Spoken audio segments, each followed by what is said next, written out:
Assalamualaikum warahmatullahi wabarakatuh. Bertemu lagi dengan channel Saluran Tengah Malam yang menceritakan sebuah cerita horor, baik itu kisah nyata ataupun hanya sebuah cerita. Semoga kali ini kita sedang ada dalam keadaan sehat dan diberikan rezeki yang berlimpah. Bantu juga tekan tombol subscribe dan juga nyalakan loncengnya agar kita bisa terus mendengarkan cerita-cerita horor yang lain. Yuk kita simak saja cerita selanjutnya.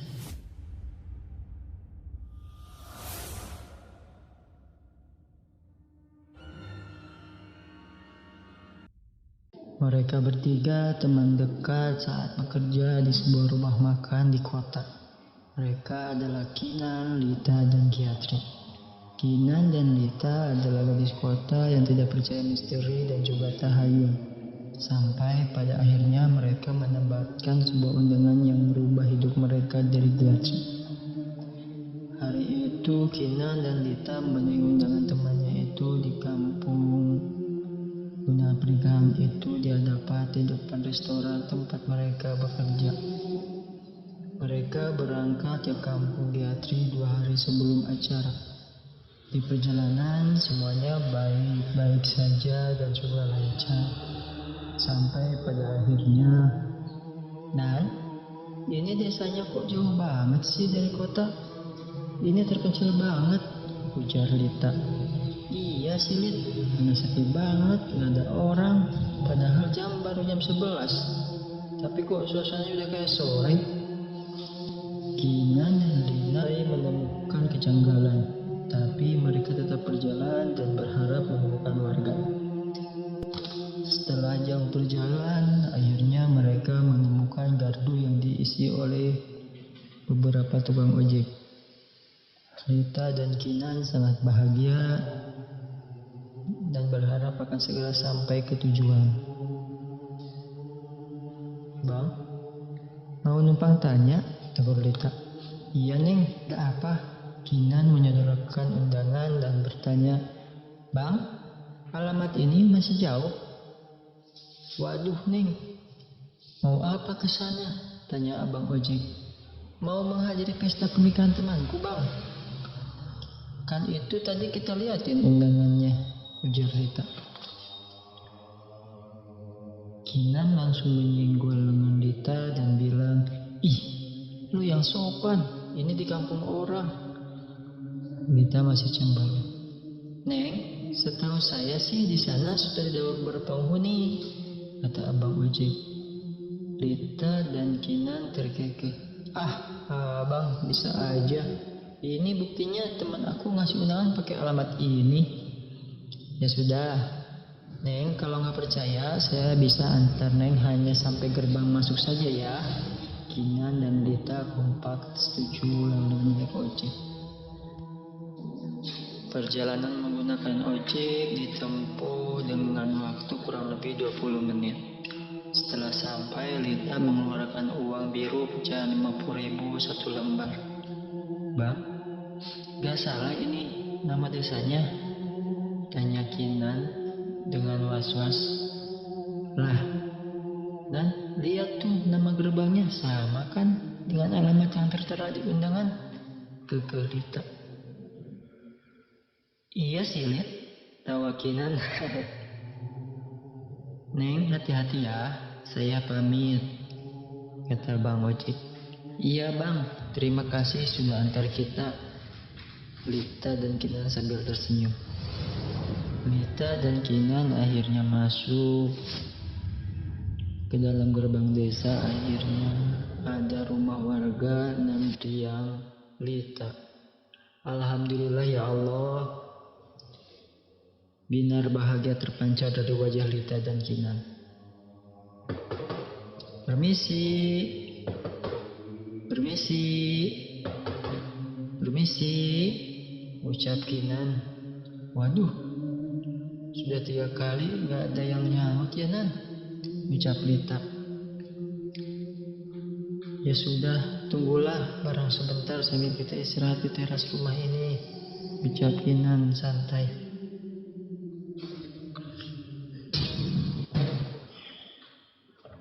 Sontak Kinan dan Lita menoleh ke sumber suara. Kinan dan Lita kaget melihat siapa yang membuka pintu. Nenek sangat tua, bongkok, mata hanya ada sebelah dan mulutnya penuh dengan mengunyah sirih.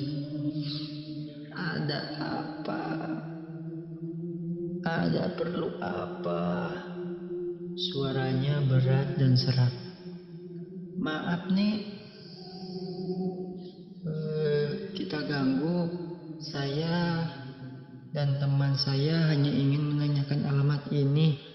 Kinan menyodorkan undangan dari Gayatri. Oh iya Gayatri ya, saya tahu rumahnya. Dita dan Kinan sangat bahagia ketika mendengar penuturannya tersebut. Kalian dari kota ya? Tanya sang nenek. Iya nih betul, nenek hebat bisa tahu, ucap Rita. Ya sudah, sekarang masuk istirahat dulu. Nanti sore anak saya akan mengantarkan kalian ke rumah Gayatri. Nenek, makasih banyak sebelumnya, ucap Kinan sopan. Keadaan rumah nenek ini seperti sudah lama tidak ditempati, bau apek dan berdebu. Ih, jorok banget sih Nan ini rumah, tutur Lita. Dit, lo sih kebiasaan mulut lo itu dijaga. Apa harus sadar kita lagi di mana ini? Gerutu Kinan kesal. Sorry Nan, kekeh Lita. Tiba-tiba sang nenek sudah ada di dekat mereka. Minumlah, kalian pasti haus. Akhirnya Lita dan Kinan minum teh yang dirasanya kok mirip tanah diseduh ya nih, ucap Lita yang lagi dipelototin Kinan. Sang nenek melirik sinis pada Lita.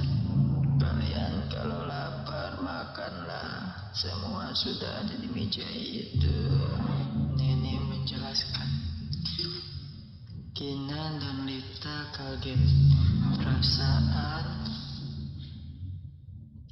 belum ada makanan, tapi kenapa nenek membuka makanan itu seakan terhipnotis. Rita dan Kinan akhirnya langsung mengambil posisi untuk makan sampai lupa baca doa.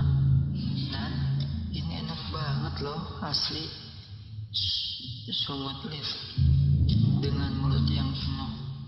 Oh, ini mantap ya, ada nasi hangat, ikan nila, sambal, dan lalapan ala kampung. Menjelang sore, anak nenek datang membawa kereta kencana ala-ala zaman kerajaan.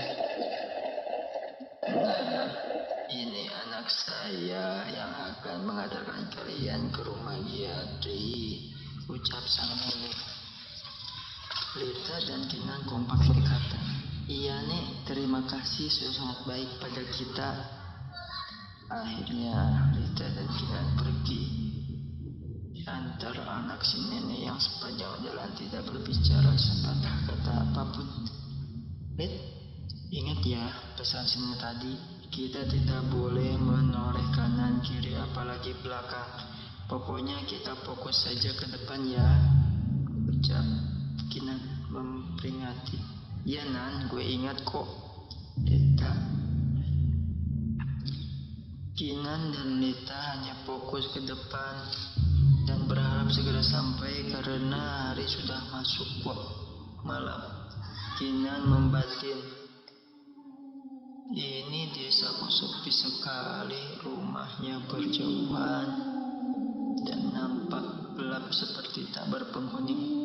Tapi aku dan Lita tidak mungkin balik lagi, tidak mungkin kita tidak menghadiri acara pernikahan Gayatri, karena saat masih sama-sama kerja di restoran di kota kita bertiga berjanji jarak tidak akan menjadi pemisah kalau salah satu dari kita nikah. Maka kita wajib menghadiri janji itu, yang akhirnya membawa Lita dan Kinan ke sini. Kinan tersadar dari lamunannya saat Lita bilang, "Nan, gak salah, kita kok hanya berputar-putar di sini saja ya?" "Masa, Lit? Enggak ah, ini udah jauh kok, kita gak bolak-balik," sanggah Kinan. Padahal dia tidak memperhatikan jalan yang sudah dilalui. "Ini sampai di rumah Giatri," ucap anak si nenek. Saat Lita dan Kinan akan mengucapkan terima kasih, anak seni sudah tidak ada. "Lah, cepat ya, Nan, perginya. Kok gue jadi merinding, Nan?" ucap Lita. "Udah ah, lo awas ngomongnya jaga." "Iya, Nan, bawel amat," sanggah Lita. Kinan dan Lita masuk ke pegangan rumah Giatri yang luas, tapi aneh seperti banyak gundukan tanah pemakaman. Rumahnya gelap seperti tidak ada tanda akan pesta. Batin Kinan pun berbicara.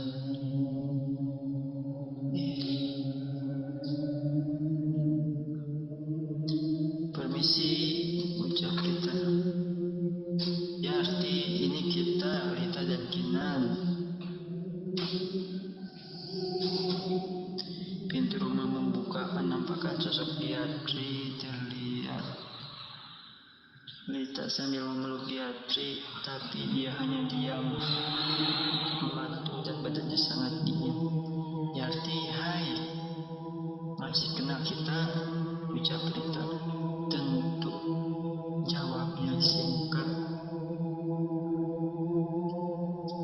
Kinan sudah merasa ada yang tidak beres. "Masuk, Lit, Nan," ucap Giatri dingin. Lita dan Kinan masuk ke rumah yang hampir sama kondisinya dengan rumah sang nenek yang tinggal di dekat gerbang desa. Lita dan Kinan hanya diam karena canggung. Tuan rumahnya hanya diam saja.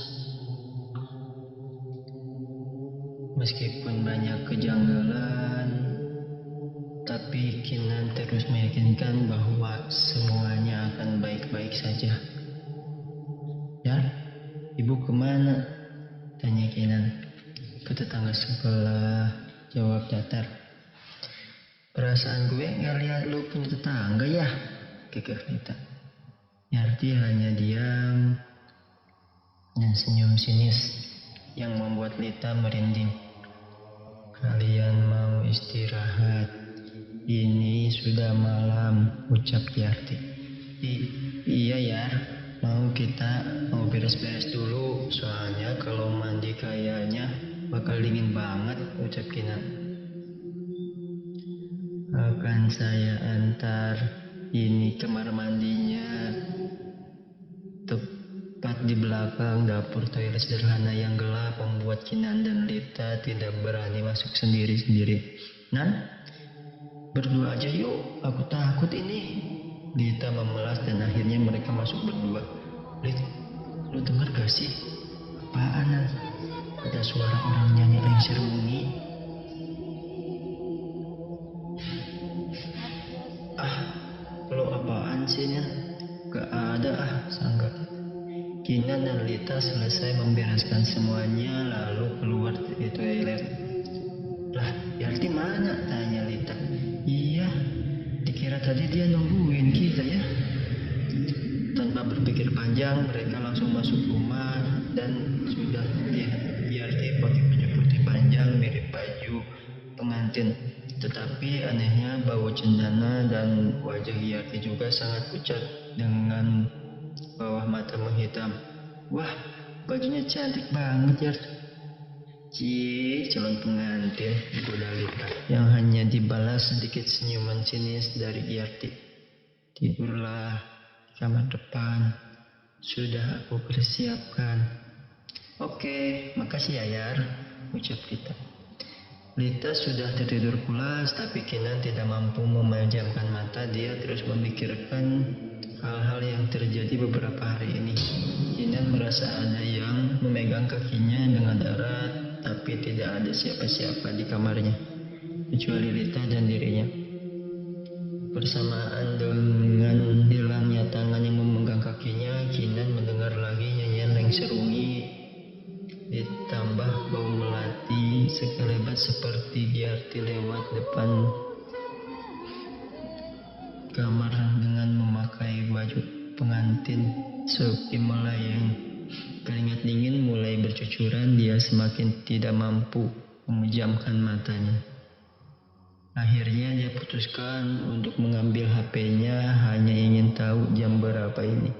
Tapi anehnya di HP Kinan tidak tertulis angka digital yang menunjukkan jam berapa. Aneh. Kinan membatin. Mana sinyal juga nggak ada ya. Ya Allah, aku sedang di mana ini? Sambil terisak Kinan berbicara pada dirinya sendiri. Kinan mengambil kertas undangan yang disiapkan di baliknya paling depan. Taunya Kinan coba mengambil, ingin lihat alamat tujuan ini benar atau tidak, tapi nihil, dia tidak menemukan apapun di tas bagian depan selain selembar daun sirih yang hampir mengering. Kinan tertegun, dia tidak percaya dengan apa yang sudah terjadi. Dia takut salah simpan undangan itu. Dikeluarkanlah semua yang berada dalam tas, tapi dia tetap tidak menemukan kertas undangan itu. Ditambah pencahayaan lampu di sini hanya menggunakan lampu gantung, menambah kesusahan Kinan menemukan kertas undangan itu. Selang beberapa lama, Kinan tidak menemukan apapun dari tasnya, hanya ada baju, skincare, perlengkapan mandi, dan charger. Mustahil kalau kertas itu berubah menjadi daun sirih, keluhnya. Tapi aku sangat ingat terakhir aku meletakkannya di tas bagian paling depan. Artinya memperlihatkan kertas itu ke tukang ojek di pangkalan. Kinan begitu risau. Ditambah lagi bau cendawa begitu menyengat. Lit, bangun Lit.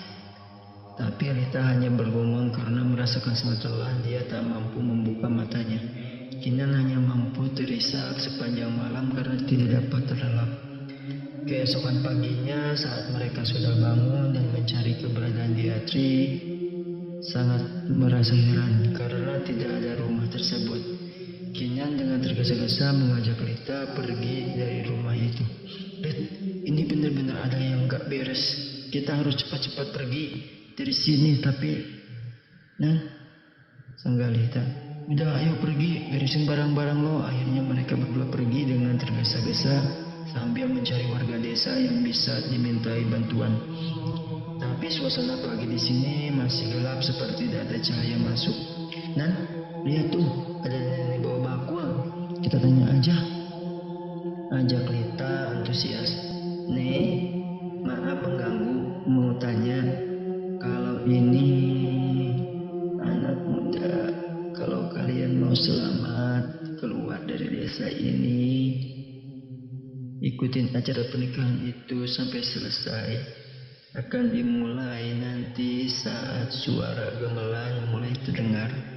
Ucap sang nenek yang memotong pertanyaan Kinan tadi. Nenek tahu tentang kita? Tanya Kinan. Pastikan kalian tidak akan mampu keluar desa sebelum melihat acara itu selesai. Ucap nenek itu dengan suara parau yang serak. Baik nih, ucap Kinan dan Lita menunduk. Lagian kenapa sih ingin cepat-cepat balik? Kan acara nikahnya baru besok. Gurau Lita pada Kinan. Kinan menceritakan semua yang terjadi tadi malam saat Lita tidur.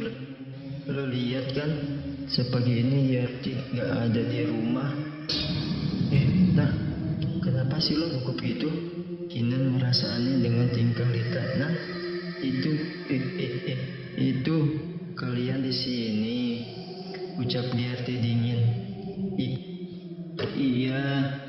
Iya Yar, lo tadi kemana? Kita sampai nyariin. Yarti tak menjawab pertanyaan Lita, hanya memandang kosong datar Lita. Dan Kinan hanya terheran-heran dengan tingkah Yarti. Dia itu banyak omongan warga. Lita sangat antusias. Iya, ucap Kinan. ikut bahagia. Seenggaknya dia berpikir ternyata ini desa beneran ada warganya. Rombongan itu mengenakan baju kebaya dan juga sarung semua seragam. Ada anak kecil menggunakan gaun-gaun merah sangat lucu. Wajahnya semua pucat, tidak berbicara, dan mereka hanya menatap lurus ke depan. Lita yang tadinya akan mendekat jadi urung karena melihat keanehan rombongan tersebut. Mata Lita berkaca-kaca. Gua takut nah. Kita pulang aja yuk. Akhirnya mereka memutuskan untuk mencari arah pulang saja dan melupakan pesan nenek yang membawa bakul tadi. Kengerian melihat rombongan tadi juga bertambah saat Yarti tiba-tiba hilang dan tiba-tiba datang. Nah, kok Yarti udah mirip celangkung ya? Maksud lo? Iya, dia tadi ujuk-ujuk muncul dan ujuk-ujuk pergi juga. Tak, please, lu jangan sembarangan ngomong. Udah tahu kan, ini kita lagi terjepit begini suasananya. Sorry Nan, ucap Lita menyesal. Daripada mikirin yang gak penting, mending hayu kita terus berjalan sampai keluar dari sini, ucap Kinan. Akhirnya mereka berdua terus berjalan sangat jauh. Nan, lapar gak sih? Lapar tak? Haus pula, jawab Kinan. Mereka terakhir makan kemarin di rumah nenek yang punya rumah dekat gerbang desa. Kita harus terus berusaha buat keluar, urusan perut belakangan lah ya, ucap Kinan. Yo Wisnan. Wah, sudah 3 kali kita bertemu pohon-pohon bambu begini. Tandanya kita akan segera sampai ke gerbang desa, ucap Kinan. Iya Nan, kata mereka sambil tersenyum, terus berjalan hingga lelah. Dan baru sadar saat menemukan turunan di dekat sungai yang akhirnya mengalir sangat tenang. Nan, kita muter-muterin tempat yang sama Nan. Lita mulai frustasi. Tuh, lihat sungai yang itu. Kinan mendadak ikut lesu. Kita sudah terasa jauh berjalan dan sangat capek, tapi ternyata malah hanya berputar-putar saja. Ayo kita istirahat dulu ya tak? Akhirnya mereka beristirahat di bawah pohon besar sambil memikirkan langkah apa yang akan diambil di situasi seperti ini. Setelah beberapa saat, Lita punya ide. Dan gimana kalau kita balik aja ke rumah Kiatri? Tapi tak, Nan, lu ingat nenek pembawa bakul itu? Sepertinya ucapan dia benar Nan, tapi tak. Kinan frustasi. Nan, lo lihat, ini kita sudah capek-capek jalan tapi tidak sampai-sampai ke tujuan gini. Kinan hanya terdiam memikirkan ide Lita. Kita coba 1 kali lagi jalan, kalau masih berputar-putar, gue setuju balik ke rumah Giati. Akhirnya Lita setuju dan mereka terus berjalan. Sampai hari mulai gelap dan mereka menemukan keramaian mereka seperti pasar. Wah, sepertinya kita gak muter-muter lagi Nan, geram Lita. Dan menemukan nenek yang membawa bakul lagi. Lita dan Kinan kaget bukan main. Kalian gak bisa pulang kan?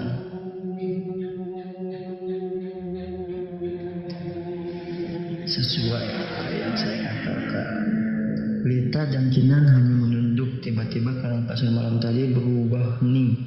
Para penjual yang tadinya ramai berdagang tiba-tiba hilang begitu saja. Kinan dan Lita saling berpegangan. Tangan mereka gemetar, keringat berjatuhan saat mendengar suara gamelan dan juga lengser wangi.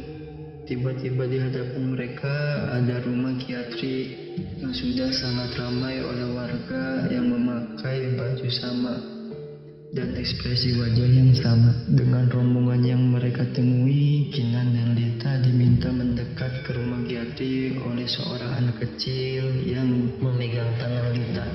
Tangannya sangat dingin dengan senyum manis tapi mengerikan. Ayo kok, kesana. Masuk, ucap anak itu. Akhirnya mereka masuk dan di sana banyak sekali makanan yang menggugah selera di mata Lita. Lita ikut berbaur dengan warga di sana meskipun mereka aneh, bahkan tanpa ekspresi dan tidak ada yang berbicara satu sama lain. Karena desakan perut yang lapar, Lita terpaksa makan saja. Lain dengan Kinan, dia melihat Giarti jelias tidak seperti pengantin pada umumnya. Matanya tajam, di bawahnya banyak kerutan, bibir pucat, dan Kinan kaget saat lihat Giarti pipinya dipenuhi belatung dan tersenyum sangat sinis. Kinan mengucuk matanya dan berharap apa yang dia lihat itu hanya halusinasi saja. Setelah mengucap matanya, tampak Giarti yang biasa meskipun tanpa rias yang seharusnya, tapi tidak semenyeramkan tadi. Akhirnya Kinan mendekat ke Giarti dan mengucapkan selamat atas pernikahannya bersama seseorang yang masih dinantikan kedatangannya. Karena semenjak tadi pengantin laki-laki tak kunjung datang, Giarti hanya senyum tipis dan tidak mengucapkan sepatah kata apapun pada Kinan. Setelah mengucapkan selamat, Kinan akan menyusul Lita untuk makan. Namun betapa terkejutnya Kinan saat melihat semuanya hidangan makanannya berubah menjadi menjijikan. Kinan lihat ada tanah, daging yang berlumpuran darah, cacing dan juga lalat, dan sayuran busuk.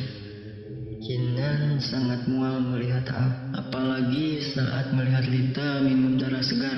Kinan sudah berkali-kali mengucuk matanya untuk memastikan bahwa dia hanya berhalusinasi, tapi tidak. Makanan itu memang bukan halusinasinya. Itu nyata sangat menjijikan. Kinan menghampiri Lita dan berkata, "Tak, stop. Dah tak. Kenapa, Nan? Kamu gak lapar? Ini enak-enak loh." "Tak, ayo ikut aku sekarang.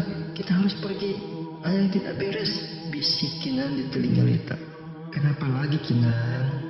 Lita tak bisa mengelak karena Kinan menggusurnya. Mau tidak mau dia harus bangkit dan mengikuti langkah Kinan. "Nan, bentar Nan, jangan terburu-buru ya," protes Lita. Kinan berjalan cepat ke arah belakang rumah Giarti yang dipenuhi ibu-ibu yang sedang sibuk memasak, dan lagi-lagi wajah mereka tanpa ekspresi juga, tanpa suara. Tapi Kinan tetap mengucapkan, "Permisi, ikut lewat." Meskipun tidak ada balasan, tapi dia tetap menjaga tata kramanya. Sesampainya di luar rumah, suasana sangat mencekam, gelap, dan hanya ada mereka berdua. "Tak, kita harus segera pergi, Tak." "Tapi Nan, itu suara dengungan belum beres, dan kita juga belum pamit sama Giarti." "Tak perlulah, Tak. Emang ada apa sampai terburu-buru begini?" Lita bertanya dengan hati yang was-was. Belum sempat Kinan menjawab, Lita mual-mual dan memuntahkan darah segar, daging mentah, dan juga cacing tanah. Kinan sampai sakit kepala karena memperlihatkan itu.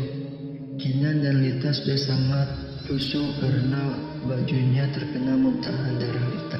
Lita sugusuk dengan apa yang sudah ia muntahkan. Lita merasa tubuhnya sangat lemas dan selalu ingin muntah lagi dan lagi. Saat mendengar suara gamelan semakin kencang, akhirnya Kinan dan Lita memutuskan untuk istirahat terlebih dahulu. Mengingat kondisi Lita sudah sangat menyedihkan. Apa yang melihat tadi di sana? Akhirnya Kinan menceritakan semuanya, dan Lita sangat terkejut. "Tak, coba deh kita pikirkan, kalau emang ia normal, emangnya ada gitu nikahan malam-malam?" ucap Kinan. "Terus Tak, di sana nggak ada orang yang berbicara satu sama lain. Sangat lelah dengan semua ini. Apa salah kita ya, Nan, sampai Giarti memperlakukan kita seperti ini?" ucap Lita sambil menahan tangis. Lita muntah darah sangat banyak dan tidak sadarkan diri. Kinan panik dan bingung harus bagaimana mengatasi ini semua. Akhirnya Kinan mencari air dari sungai terdekat. Dia berharap Lita akan sadar dengan diberikan air minum.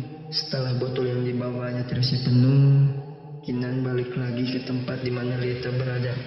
Tapi Lita tidak berada di tempat semula. Kinan pun panik dan teriak-teriak memanggil nama Lita. Tapi setelah beberapa saat tidak ditemukan, Kinan mulai frustasi dan menangis-nangis. "Ya Allah," batin Kinan, Aku baru sadar setelah masuk desa ini kapan terakhir aku mengucapkan asma Allah dan beribadah. Sepertinya setelah makanan minum di rumah nenek yang dekat gerbang itu, aku seakan lupa sama Tuhanku sendiri. Saat itu Kinan hanya bisa menangis dan membaca doa-doa yang dia bisa. Kinan meringkuk di bawah pohon dekat sungai. Tak terasa waktu pagi sudah tiba. Entah kenapa pagi ini ada cahaya matahari menerobos pohon yang Kinan pakai untuk berteduh. Kinan kaget dan bertekad akan lanjut pencarian Lita. Kinan bangkit dan berusaha masuk ke sungai karena haus dan ingin mencuci muka. Tiba-tiba ada 3 pemuda yang akan menyeberang jembatan berteriak, "Hei, kau sedang apa?" Refleks Kinan menengok dan berteriak, "Tolong! Aku tersesat." 3 pemuda itu bingung, takut, tapi juga tidak tega pada Kinan.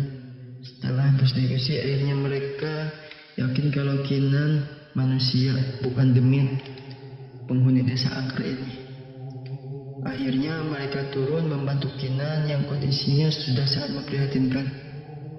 "Tolong bawa saya dari sini dan tolong cari teman saya yang hilang di sini." Setelah mengucapkan itu, Kinan langsung tersadarkan diri. Akhirnya 3 pemuda itu sepakat membawa Kinan ke balai desa di mana Giatri yang sebenarnya tinggal. Pak Kades mengundang warganya untuk melihat wanita yang pingsan di desa Wangun. Karena barangkali ada yang mengenalnya, setelah banyak yang berkumpul, Pak Ustadz langsung membacakan doa-doa agar gadis ini segera sadar. Saat Giatri mendekat, dia yakin gadis ini adalah Kinan, sahabatnya di kota. "Kinan, bangun, ini aku Giatri." Dia terisak-isak dan Kades bertanya, "Dok, ini temanmu?" "Iya Pak, teman di kota dulu. Tapi kenapa ya dia sampai di desa Wangun?" Dengan kondisi yang memprihatinkan, bajunya penuh darah, rambut aut-autan dan kondisi badan yang sangat lemah. Selang beberapa menit, Kinan menggerakkan tubuhnya dan dia berbatuk-batuk. Setelah diberikan minyak angin di hidungnya, seketika Kinan duduk dan di depannya terlihat Giarti. Ya, Giarti yang dia kenal, bukan Giarti yang menikah kemarin malam. Tapi Kinan begitu murka pada Giarti. Meskipun mereka berbeda, tapi Kinan yakin ada hal yang dia sembunyikan. Dengan mata-mata tajam, Kinan bertanya, "Maksudmu apa, ha?" Suara Kinan menggelegar di balai desa itu. "Kamu undang aku ke pernikahanmu? Pernikahan yang menghilangkan Lita. Sekarang kamu punya dendam apa sama kita?" Kinan tersenyum sinis. "Nan, tolong, aku tidak mengerti apa yang kamu katakan. Aku tidak jadi menikah dan aku tidak jadi kirim kamu undangan. Satu lagi, aku tidak tinggal di desa Wangun. Desaku ini, tolong percaya," ucap Giarti memohon. Kinan begitu kebingungan, lantas siapa yang mengirim undangan? "Dok, bisa kamu ceritakan kejadiannya?" tanya Pak Kades dengan lembut. Lalu Kinan menceritakan semuanya pada Pak Kades. Semua warga desa yang berkumpul semuanya ikut prihatin dengan kejadian yang menimpa Kinan. Juga hilangnya Lita. Mereka berjanji akan mencari Lita nanti sore sampai malam. Karena di desa itu hanya bisa mencari manusia saat sore atau malam. Di pojok ada orang yang tersenyum sinis, tersenyum kemenangan karena sudah ada tumbal satu gadis yang akhirnya anaknya akan segera sembuh. Setelah selesai, semuanya bubar dan Kinan ikut Giarti ke rumahnya. Rumahnya yang normal seperti layaknya manusia, mempunyai banyak tetangga dan juga berbicara. "Nan," sapa Giarti, "makan dulu ya. Habis itu kamu mandi dan ganti baju. Biar aku tidak mau melakukan apapun sebelum kamu menjelaskan padaku apa yang terjadi." Tetap Kinan kosong saat teringat Lita. Bagaimana nasibnya? Akhirnya setelah saat Ibu Giarti menjelaskan, "Duh, 6 bulan lalu Giarti berencana akan menikah dengan lelaki pilihannya. Di desa ini, Giarti memiliki teman yang bernama Nuning. Dia ditugaskan oleh Yarti untuk mengantarkan undangan pernikahan itu pada teman-teman, tetangga, dan juga buat kamu dan Lita. Rencananya akan dibawa dititip ke kantor pos, tapi semuanya berjalan tidak sesuai rencana. Karena apa, Bu? Tanya Kinan tak sadar. Karena Nuning mengajak pacarnya yang mempunyai motor untuk menitipkan surat undangan itu ke kantor pos. Tapi sebelum pergi ke kantor pos, mereka pergi dulu ke desa Wangun dan melakukan hal yang tidak senonoh, sehingga penduduk desa Wangun Kutukan itu murka. Yang laki-laki meninggal hanyut di sungai, tepat kamu ditemukan tadi. Yang perempuan masih bernyawa tapi sampai sekarang jadi stres. Dia ditemukan di bawah pohon besar dekat sungai itu. Sedangkan di tempat berbeda, Ibu Nuning tertawa. Akhirnya, ide aku membuat Nuning sehat lagi tidak akan sia-sia. Karena sudah ada korban yang ditumbalkan. Mudah-mudahan teman Segiarti itu tidak ditemukan, jadi penguasa desa Wangun bisa menyembuhkanmu, Nak, ucap Ibu Nuning dengan penuh harap. Setelah kejadian ditemukannya Nuning di desa Wangun dengan keadaan yang mengenaskan, ibunya sudah berobat ke sana kemari, tapi Nuning tidak kunjung sehat. Seperti biasa, sampai akhirnya dia datang pada kuncen desa Wangun, yaitu nenek yang di rumahnya dekat gerbang desa.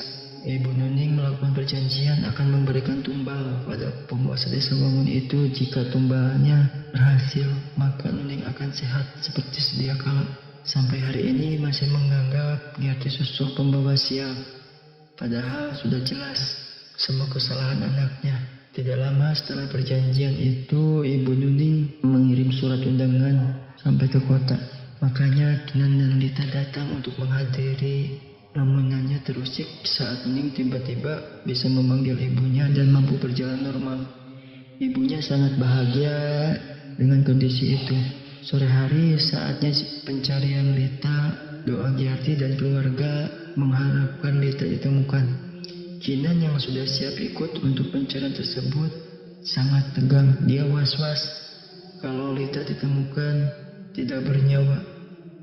Nan, tenang ya, insya Allah semuanya baik-baik saja, ucap Giarti.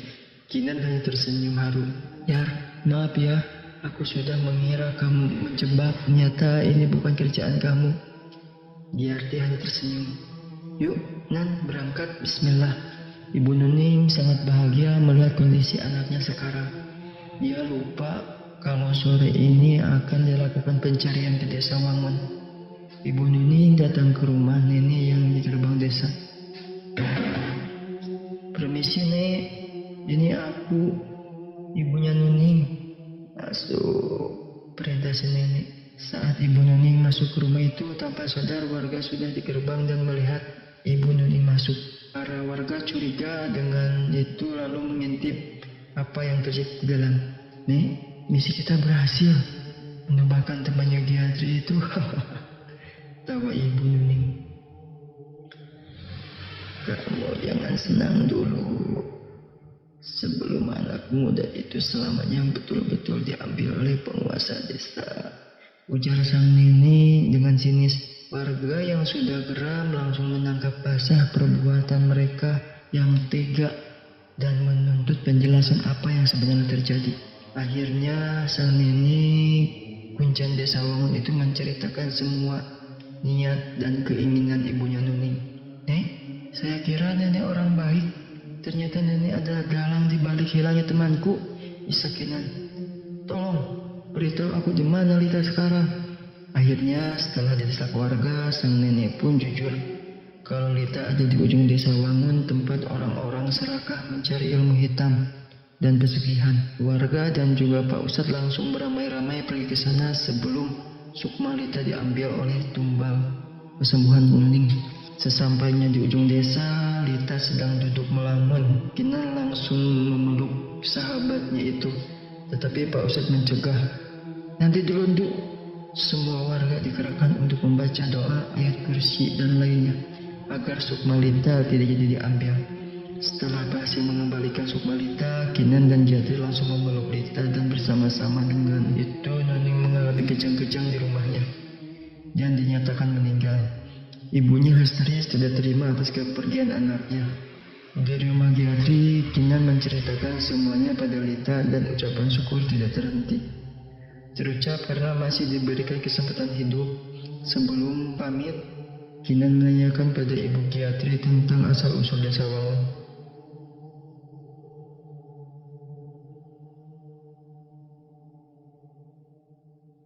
Jadi gini Dok, desa ini dulu berpenghuni biasa sampai akhirnya banyak wabah penyakit yang tidak diketahui dari mana awalnya. Semua warga di sana hampir semuanya meninggal. Makanya di depan rumah mereka banyak gundukan tanah seperti makam.